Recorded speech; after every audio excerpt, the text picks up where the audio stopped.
స్పీకర్గా బాధ్యత నిర్వహించి ఈ రాష్ట్రాన్ని ఏర్పాటు చేయడం జరిగింది.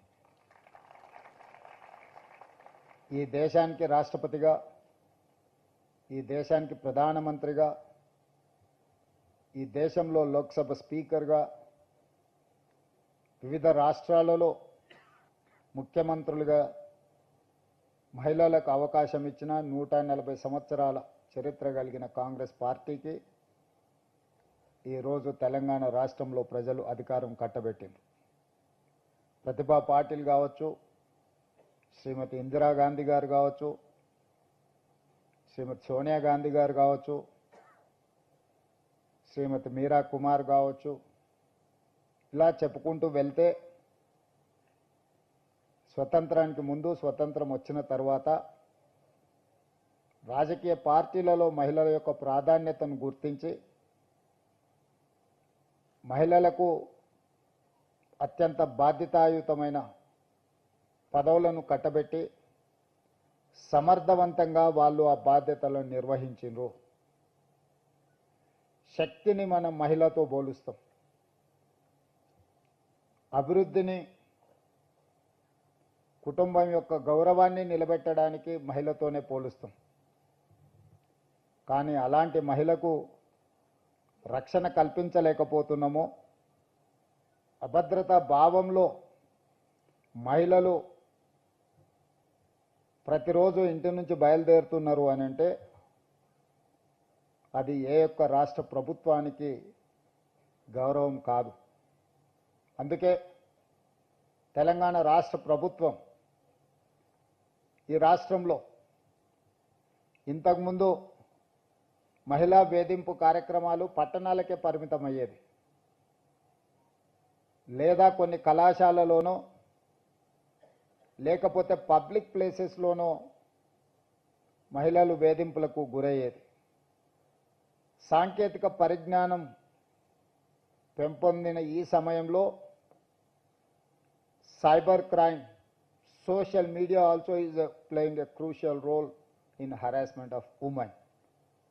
Here we have to take some responsibility. We have to correct ourselves. మనల్ని మనము సవరించుకొని మన బాధ్యతలను మనం నెరవేర్చాల్సిన సందర్భం వచ్చింది.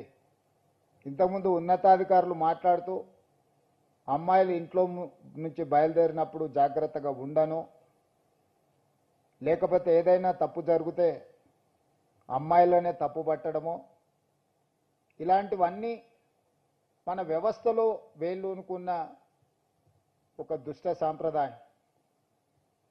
అదేవిధంగా ప్రభుత్వాలు మహిళా రక్షణ కోసం చట్టాలు చేయడం, మహిళా రక్షణ కోసం పోలీసుల పర్యవేక్షణ చేయడంతోనే మన బాధ్యత అయిపోయింది అని భావిస్తే మన బాధ్యత పూర్తి అవ్వలేదు. ఈరోజు సమాజంలో ఉండే మనము చట్టాలను చేయడం, పోలీసులు పర్యవేక్షణ చేయడమే కాదు, ఒక సోషల్ రెస్పాన్సిబిలిటీ మనం తీసుకున్నప్పుడే ఆ సమస్యకు పరిష్కారం దొరుకుతుంది అని చెప్పి నేను భావిస్తున్నా. సోషల్ రెస్పాన్సిబిలిటీ మన కుటుంబ సభ్యులను ఎవరైనా వేధింపులకు పాల్పడ్డప్పుడు, మన కుటుంబ సభ్యులకు చదువుకునే కళాశాలలోనో, ఉద్యోగం చేసుకునే ప్రాంతంలోనో, లేదా పబ్లిక్ ప్లేసెస్, రైల్వే స్టేషన్ కావచ్చు, బస్ స్టాండ్ కావచ్చు, ఇంకెక్కడైనా సినిమా హాల్ కావచ్చు, ఎక్కడికైనా వెళ్ళినప్పుడు మన కుటుంబ సభ్యులకు జరిగే అసౌకర్యం కానీ అవమానం కానీ మనం ఏ విధంగా ఆలోచన చేస్తామో ఇతర ఆడపిల్లల పట్ల కూడా మనం అదే విధంగా ఆలోచన చేసి దానికి అవసరమైన నివారణ చర్యలు తీసుకోవాలని చెప్పి తెలంగాణ రాష్ట్ర ముఖ్యమంత్రిగా మీ అందరికీ సూచన చేస్తున్నా. నేను ఈరోజు తెలంగాణ రాష్ట్రం అభివృద్ధి చెందుతున్న రాష్ట్రం. ఈ రాష్ట్రంలో మన మహిళల కోసం ఎన్నో నిర్ణయాలు తీసుకుంటున్నాం. ఈరోజు మహిళలకు కుటుంబానికి రేషన్ కార్డు ఇచ్చినా మహిళా పేరు మీదనే ఇవ్వాలనుకుంటున్నాం. ప్రభుత్వం తరఫున ఇళ్ల కేటాయింపు జరిగినా మహిళ పేరు మీదనే ఈరోజు ఇళ్ల కేటాయింపులు జరుగుతున్నాయి. ఈరోజు చాలా పథకాలకు మహిళా పేరు మీదనే స్వయం సహాయక సంఘాలు 65 లక్షల మంది సభ్యులు తెలంగాణ రాష్ట్రంలో ఉంటే వాళ్ళకి ఫైనాన్షియల్ అసిస్టెన్స్ కింద 27,000 crores లాస్ట్ ఇయర్ మనం ఆర్థికంగా వాళ్ళు నిలబడాలి, ఆర్థికంగా వాళ్ళు నిలబడ్డప్పుడు ఈ సమాజంలో వాళ్ళకి గౌరవం దక్కుతుంది అని చెప్పి ఈరోజు మహిళా శక్తిని మనం ప్రోత్సహిస్తున్నాం. ఈరోజు హైటెక్ సిటీ అంటే మైక్రోసాఫ్ట్, ఇన్ఫోసిస్ లేదా విప్రో లాంటి ఐటీ కంపెనీలే కాదు, ఆ పక్కనే ఇందిరా మహిళా శక్తి స్టాల్స్ అని చెప్పి మహిళలకు ప్రపంచ స్థాయిలో వాళ్ళు ఉత్పత్తి చేసే వస్తువులను ప్రదర్శించడానికి 3 ఎకరాల స్థలాన్ని 100 కోట్ల రూపాయల విలువ చేసే వసతులను అక్కడ తెలంగాణ రాష్ట్ర ప్రభుత్వం ఏర్పాటు చేసింది. ఈరోజు గ్రామీణ ప్రాంతాలలో ఉండే తెలంగాణ మహిళలు తయారు చేసే ఉత్పత్తి చేసే వస్తువులను అమెజాన్ ప్లాట్ఫామ్ మీద రాష్ట్ర ప్రభుత్వం ఒప్పందం చేసి వాళ్ళు ఉత్పత్తి చేస్తున్న వస్తువులను ప్రపంచ స్థాయిలో ఈరోజు మార్కెటింగ్ చేసుకోవడానికి అమెజాన్తో తెలంగాణ రాష్ట్ర ప్రభుత్వం ఒప్పందం చేసింది. సోలార్ బిజినెస్ అంటే మనమందరం అదానీ అంబానీలే అనుకుంటున్నాం. ఈరోజు స్వయం సహాయక సంఘాలు తెలంగాణ రాష్ట్రంలో ఉన్న వాళ్లకు 1000 మెగావాట్ సోలార్ పవర్ ఉత్పత్తి చేసి తెలంగాణ విద్యుత్ శాఖకు అమ్మే విధంగా ఈరోజు ఆర్థికంగా వాళ్ళను నిలబెట్టి ఈరోజు సోలార్ విద్యుత్ ఉత్పత్తి అదానీ అంబానీలతోని ఆడపిల్లలు పోటీ పడే విధంగా తెలంగాణ రాష్ట్ర ప్రభుత్వం ఈరోజు అవకాశం ఇచ్చింది. అదేవిధంగా తెలంగాణ రాష్ట్రంలో ఆర్టీసీ బస్సుల్లో మహిళలకు ఉచిత ప్రయాణం ఏర్పాటు చేస్తే చాలామంది మహిళలు బస్సుల్లో ఉచిత ప్రయాణం మాత్రమే చేయగలరని భావిస్తున్నారు. కానీ ఆర్టీసీకి 1000 బస్సులను కొనుగోలు చేసి 1000 బస్సులకు తెలంగాణ స్వయం సహాయక మహిళలు యజమానులుగా మారి ఆర్టీసీకి ఈరోజు ట్రాన్స్పోర్ట్ కార్పొరేషన్కి ఈరోజు వాళ్ళు బస్సులను పెట్టి ఈరోజు తెలంగాణ రాష్ట్రంలో నడుపుతున్న బస్సుల్లో 1000 బస్సుల భాగస్వామ్యం ఈరోజు మహిళల చేతుల్లో ఆర్థిక శక్తిని పెంచడానికి ఈరోజు తెలంగాణ రాష్ట్ర ప్రభుత్వం వాళ్ళకి అవకాశం ఇచ్చింది.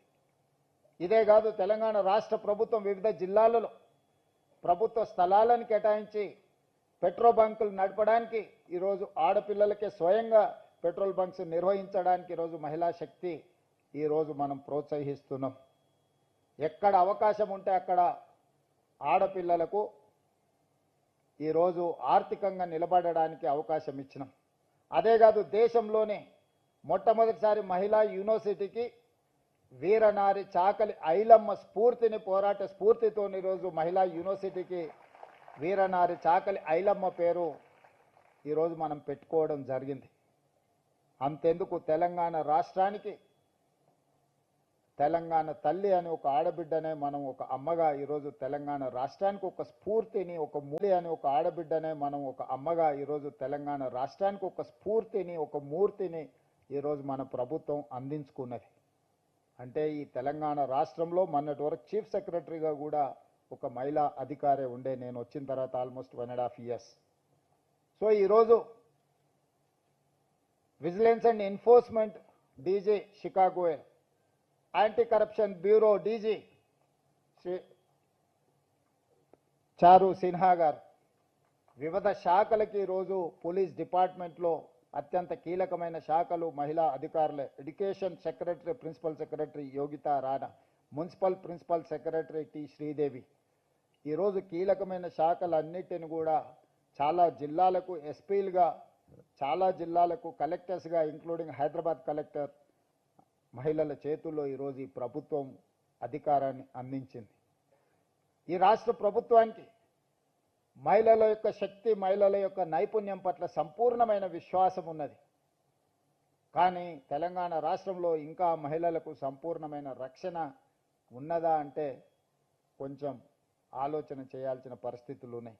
అందుకే ఈరోజు తెలంగాణ రాష్ట్ర ప్రభుత్వం దేశంలోనే మహిళలకు అత్యంత భద్రత కలిగిన రాష్ట్రంగా తెలంగాణను తీర్చిదిద్దాలి అని ఈరోజు ఒక మంచి కార్యక్రమాన్ని తీసుకొని ఈరోజు మిమ్మల్ని అందరిని ఆహ్వానించి, ఈరోజు ఇక్కడ 1/3 అమ్మాయిలు ఉంటే 2/3 మేల్ ఫిమేల్ కాంబినేషన్ ఉంది.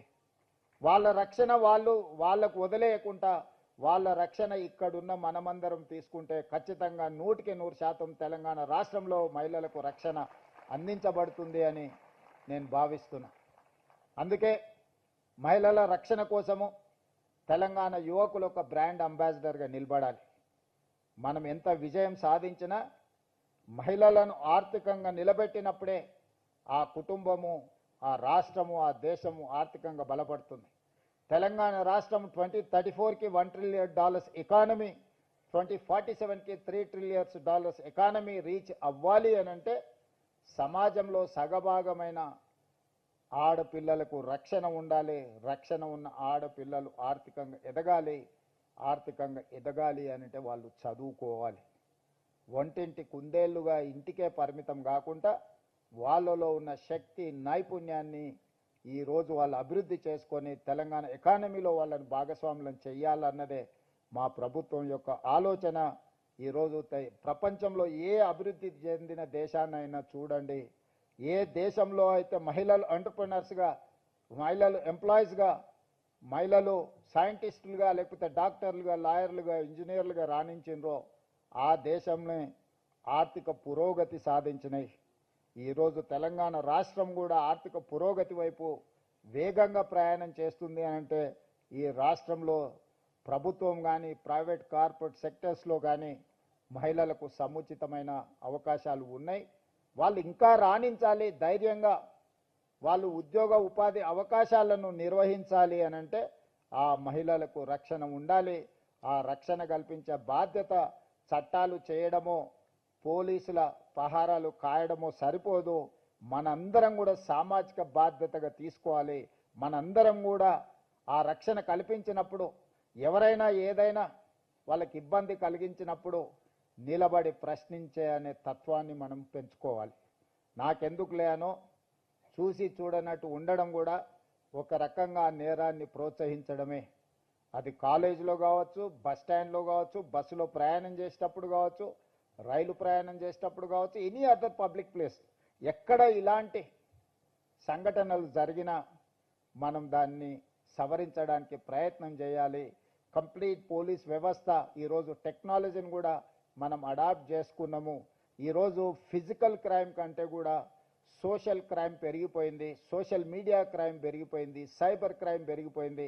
ఆడపిల్లల్ని వేధించడానికి ఈరోజు టెక్నాలజీని కూడా ఎక్కువగా వినియోగిస్తున్నారు. డీప్ ఫేక్ వీడియోస్ తయారు చేస్తున్నారు. వీటన్నిటిని కూడా మనం ప్రభుత్వ పరంగా నియంత్రించడానికి మన సైబర్ క్రైమ్ డిపార్ట్మెంట్ని కూడా ఎంపవర్ చేసినాం. Chicago L is working on that. And ఈ రక్షణకు సంబంధించి కూడా చారు సిన్హా గారు పూర్తి స్థాయిలో ప్రయత్నం చేస్తున్నారు. మీరు, మనము అందరం స్టాండ్ విత్ హర్ అంటే స్లోగన్ రాగానే లేచి నించోవడం కాదు, మనందరం సమస్య వచ్చినప్పుడు నించోవడం అని నేను భావిస్తున్నా. ఇంతకుముందు స్టాండ్ విత్ హర్ అని ఆ సాంగ్ వచ్చినప్పుడు మా అబ్బాయిలు మిత్రులందరూ ఆలోచన చేస్తారు, కొంచెం లేచి నించోవాలనా వద్దా, కూర్చోవాలనా. ఆ సంశయం వద్దు. నిలబడాలి అంటే నిలబడాలి, నిటారుగా నిలబడాలి, గట్టిగా నిలబడాలి. అప్పుడే మన గౌరవం పెరుగుతుంది. నిలబడ్డవాడికే గౌరవం ఉంటుంది. సహాయంగా నిలబడ్డవాడికి మర్యాద కూడా ఉంటుంది. గౌరవం, మర్యాద అనేది మన బాధ్యతగా భావించి అలా ముందుకు వెళ్ళాలి అని భావిస్తూ మీ అందరి దగ్గర సెలవు తీసుకుంటున్నా. ధన్యవాదాలు మిత్రులారా.